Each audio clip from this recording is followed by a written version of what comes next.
4 రోజులు హడావిడి, ఆ తర్వాత అంతా హాంబుష్. చాలా కేసుల్లో ఇదే కనిపిస్తుంది మనకు. బట్ ఫోన్ ట్యాపింగ్ కేసులో మాత్రం అలా జరగడం లేదు. అసలు నిందితులను పట్టుకునే వరకు తగ్గేది లేదంటున్నారు తెలంగాణ పోలీసు. ప్రజల శాంతి భద్రతలు పర్యవేక్షించాల్సిన తమ డిపార్ట్మెంట్లోనే ఇంటి దొంగలున్నారని తెలిసి ఈగో హర్ట్ అయిందో ఏమో మరి. ఈ కేసు అంతు తేల్చే వరకు తగ్గేది లేదన్నట్టుగా వ్యవహరిస్తున్నారు. ఇప్పుడు ఇలా ఎందుకు చెప్పుకోవాల్సి వస్తుందంటే ఈ కేసులో మరో కీలక పరిణామం జరిగింది కాబట్టి. వందలాది మంది నేతలు, అందులో సొంత పార్టీ వారు, విపక్ష పార్టీ వారు, ఇలా ఎవరినీ వదలకుండా అందరి ఫోన్లు ట్యాప్ చేశారు బీఆర్ఎస్ హయాంలో. ఇప్పటికీ అనేక మందిని అరెస్ట్ చేశారు, విచారించారు, కీలక విషయాలు తెలుసుకున్నారు. కన్ఫెషన్ రిపోర్ట్లు మనం చూసాం. విదేశాల్లో ఉన్న వారిని కూడా రప్పించేందుకు కూడా అన్ని ప్రయత్నాలు జరుగుతున్నాయి. బ్లూ కార్నర్ నోటీసులు, రెడ్ కార్నర్ నోటీసులు అంటూ జారీ చేశారు. అంటే ఎస్ఐవి మాజీ చీఫ్ ప్రభాకర్ రావు, ఓ మీడియా ఛానల్ అధిపతి శ్రవణ్ రావును కూడా ఇండియాకు తిరిగి తీసుకొచ్చే పనులు జరుగుతున్నాయి. అయితే ఇవన్నీ విచారణలో నిందితులు చెప్పిన విషయాలు. కానీ ఇవన్నీ కోర్టులో ప్రూవ్ చేయాలంటే టెక్నికల్ ఎవిడెన్స్ కావాలి, ఆధారాలు కావాలి. ఇప్పుడు ఈ ఆధారాల సేకరణపై ఫోకస్ చేశారు పోలీసులు. కొంత సక్సెస్ కూడా అయినట్టు కనబడుతున్నారు. ఫోన్ ట్యాపింగ్ కేసుకు సంబంధించి కీలకమైన టెక్నికల్ ఆధారాలు సేకరించారు పోలీసులు. విచారణలో తెలుసుకున్న విషయాలకు అనుగుణంగా కొండాపూర్ కన్వర్జెన్స్ ఇన్నోవేషన్ ల్యాబ్స్లో సోదాలు నిర్వహించారు.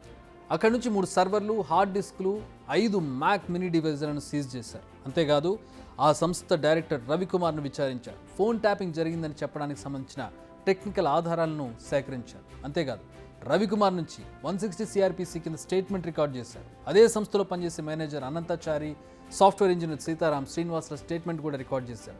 అక్కడ సీజ్ చేసిన పరికరాలను ఫోరెన్సిక్ అనాలిసిస్ కోసం పంపించారు.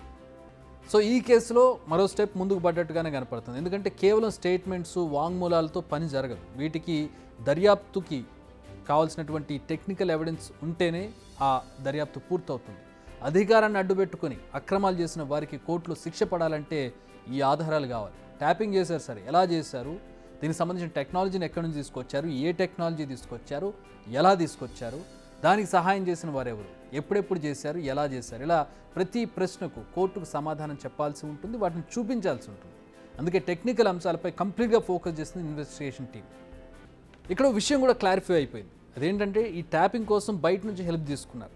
అయితే ఇది కూడా అనధికారికంగానే జరిగింది. ఎందుకంటే అధికారికంగా జరిగితే ఈ సోదాలు చేయడం, సీజ్ చేయడం ఎప్పుడో జరిగేది. నిందితులు చెప్పిన వివరాల ఆధారంగా సోదాలు చేశారంటే అనఫిషియల్ అని తేలిపోతుంది. మరి వారు ఫ్రీగా అయితే సేవలు అందించారు. సాఫ్ట్వేర్ కంపెనీలు అంటే భారీగానే ఛార్జ్ చేస్తారు. మరి చెల్లింపులు చేసిన పెద్దలు ఎవరు? అఫీషియల్ కాకపోతే చెల్లింపులు ఎలా జరిగాయి? లేదంటే ఏ నేతకు చెందిన కంపెనీలు ఇవి? వీటి వెనుకున్నది ఎవరు? అసలు వారి వద్ద నుంచి ఇలాంటి టెక్నికల్ సాయం తీసుకోవాలని ఆదేశించింది ఎవరు?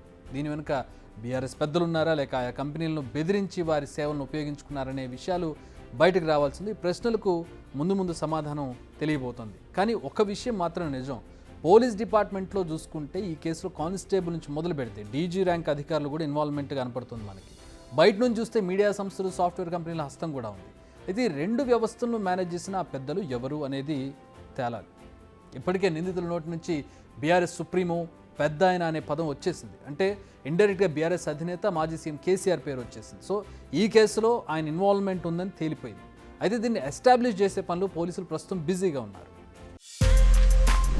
బిగ్ టీవీ అవుట్లుక్ కథనాలు నచ్చితే వెంటనే బిగ్ టీవీ ఛానల్ ను సబ్స్క్రైబ్ చేయండి.